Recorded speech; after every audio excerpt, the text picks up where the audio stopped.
Selamat pagi saudara-saudara sekalian. Kita pagi ini hari Jumat. Ini adalah renungan yang ke-50 saudara. Angka 50 adalah angka Jubili. Nah, kita akan renungkan sedikit lagi firman Tuhan hari ini.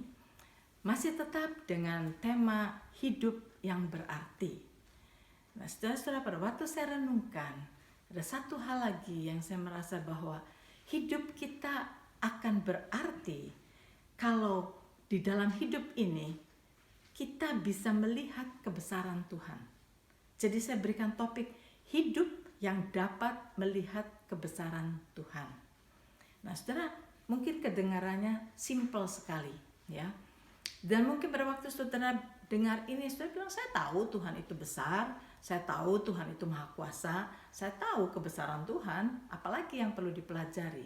Saudara, sekali lagi, orang Kristen banyak yang mengetahui di kepalanya, tetapi tidak benar-benar menghidupi untuk mengerti kebesaran Tuhan itu seperti apa. Ya, jadi bukan hanya sekedar kita tahu Tuhan maha kuasa, Tuhan besar, bukan hanya sekedar mengetahui itu, saudara. Tetapi kita harus dapat melihat kebesaran Tuhan itu. Dapat melihat kebesaran Tuhan di dalam setiap situasi yang kita hadapi. Bahwa walaupun seberapa besar problem kita, Tuhan kita lebih besar. Kita mesti bisa melihat kebesaran Tuhan kita. Tuhan kita besar, jauh lebih besar dari segala problem yang kita hadapi. Dari segala obstacle yang kita hadapi. Untuk kita bisa melihat itu. Dan untuk itu jarang orang yang bisa melihat. Karena setiap orang melihat problem yang ada. Dan setiap problem yang mereka hadapi, mereka rasa problem itu besar sekali. Nah, saudara, mari kita melihat kehidupan orang Israel. Ini kehidupan orang Israel, perjalanan orang Israel dari Mesir ke Kanaan itu adalah suatu ilustrasi yang gampang sekali kita tangkap, saudara. Kalau kita melihat orang Israel berjalan di padang belantara, kan? Nah, dari Mesir menuju ke Kanaan. Nah, selama mereka berjalan, saudara, mereka melihat hal-hal yang ajaib terjadi. Miracle-miracle terjadi. Miracle yang terjadi itu bukan sekali-kali, bukan. Setiap hari, setiap jam, setiap menit, saudara. Miracle after miracle. Apa maksudnya? Saudara lihat. Mereka berjalan di bawah tiang awan setiap siang, itu sudah miracle. Dan tiang awan mengikuti mereka setiap menit, saudara. Setiap detik ada di atas mereka, menaungi mereka supaya mereka tidak kepanasan. Mereka mengalami tiang api pada waktu malam. Karena di padang gurun itu malam itu dingin. Tuhan memberikan tiang api setiap jam, setiap menit, setiap detik. Miracle itu mereka alami terus-menerus. Ya. Kemudian pada waktu mereka lapar, Tuhan turunkan mana? Miracle lagi, saudara. Miracle. Pada waktu mereka sudah capek dengan mana, mereka mau minta daging, Tuhan berikan burung puyuh yang berjuta-juta burung puyuh. Miracle lagi. Pada waktu mereka kehausan, Tuhan berikan air.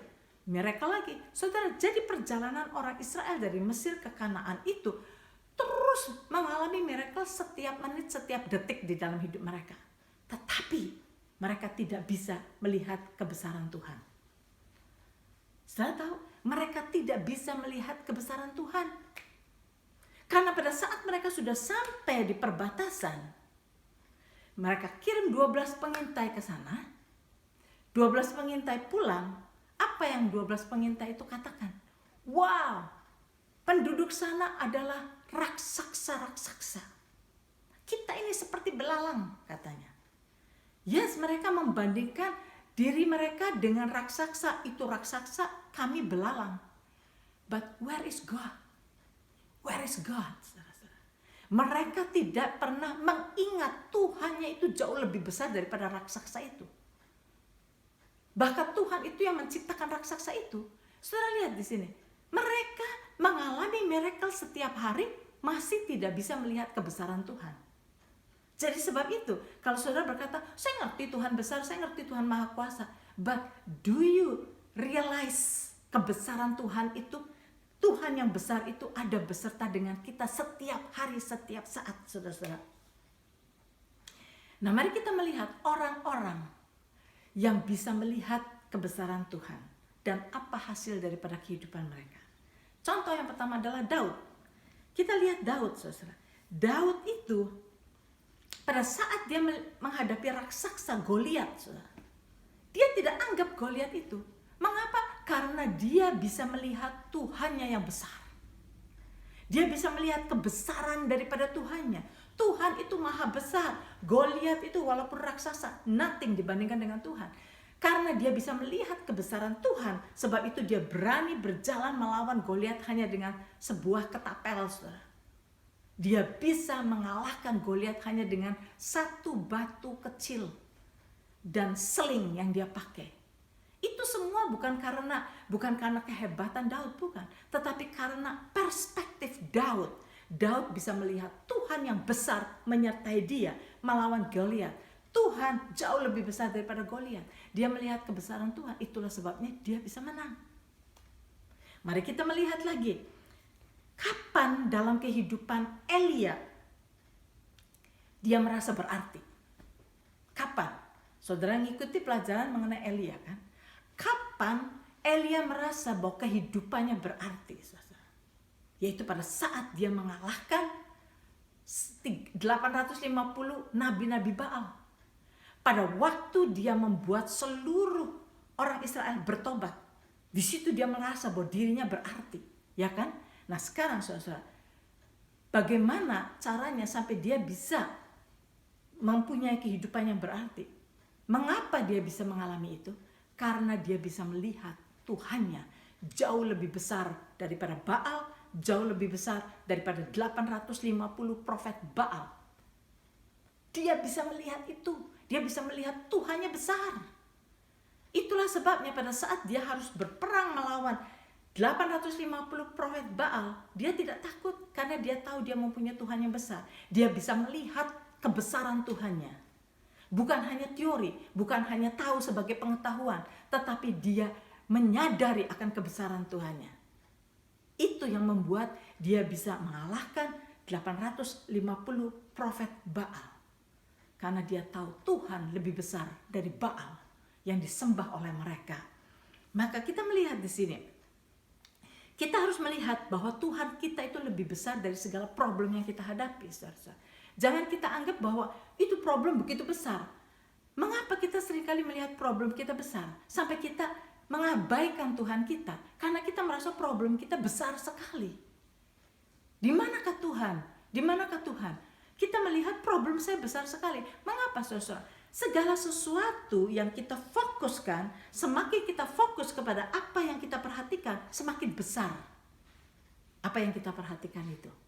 Sebab itu, kalau kita mau mengalahkan segala problem kita, fokuskan mata kita, pikiran kita kepada Tuhan. Semakin kita fokus kepada Tuhan, semakin kita melihat Tuhan kita besar, saudara. Tuhan kita besar. Sebab itu, magnify the Lord, saudara. Magnify the Lord. Besarkan Tuhan kita, maka segala problem kita menjadi kecil dan hilang. Tuhan makin nyata di hadapan kita dan problem makin hilang. Saudara tahu pada satu hari Jehoshafat, Raja Yehuda, mau diserang oleh 3 musuh, saudara, yaitu Bani Amon, Bani Moab, dan orang dari pegunungan Seir. Gitu. Mereka 3 bangsa menyerang Raja Jehoshafat. Jehoshafat tahu kalau dia melawan 3 musuh ini pasti dia kalah, pasti kalah. Mereka bertiga mempunyai banyak sekali tentara dibandingkan dengan tentara Yehuda. Itu sedikit sekali. Sebab itu, saudara, the good thing daripada Jehoshafat, dia kenal Tuhannya. Dia membesarkan Tuhannya. Sebab itu pada saat dia menghadapi problem yang besar itu, dia datang kepada Tuhan dan meminta pertolongan Tuhan, mengikut sertakan Tuhan. Kemarin kita pelajari takut akan Tuhan, permulaan daripada segala yang indah. Saudara, dia mengikut sertakan Tuhan. Dia melihat kebesaran Tuhannya, dia datang kepada Tuhan dan dia berkata, Tuhan, Engkau lihat, mereka banyak sekali. Kami tidak bisa menang Tuhan tanpa Engkau. Sebab itu Tuhan tolong, dia datang kepada Tuhan, dia bisa melihat kebesaran Tuhannya, maka saudara, Tuhan menolong dia. Tuhan memberikan kemenangan kepada Jehoshafat karena Jehoshafat mau bersandar kepada Tuhan. Dia bisa melihat kebesaran Tuhan, dia bisa magnify Tuhan di dalam hidupnya. Itulah saudara-saudara. Kita melihat lagi pada waktu orang-orang Israel menuju kepada Kanaan, ya, kita ingat itu, dari semua bangsa itu, semua bangsa Israel yang keluar dari Mesir umur 20 tahun ke atas, semua tidak ada yang bisa melihat kebesaran Tuhan. Tidak ada yang bisa melihat kebesaran Tuhan. Hanya 2 orang yang bisa melihat kebesaran Tuhan, yaitu Joshua dan Kaleb.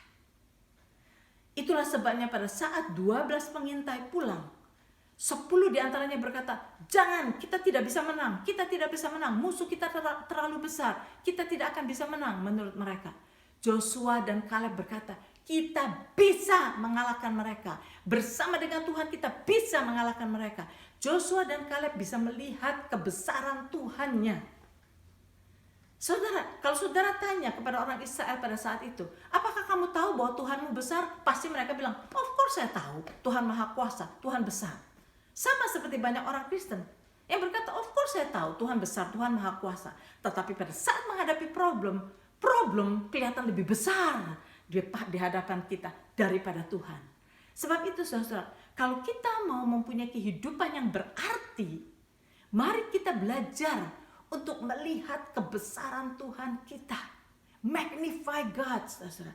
Joshua dan Kaleb hanya 2 orang yang bisa melihat kebesaran Tuhan.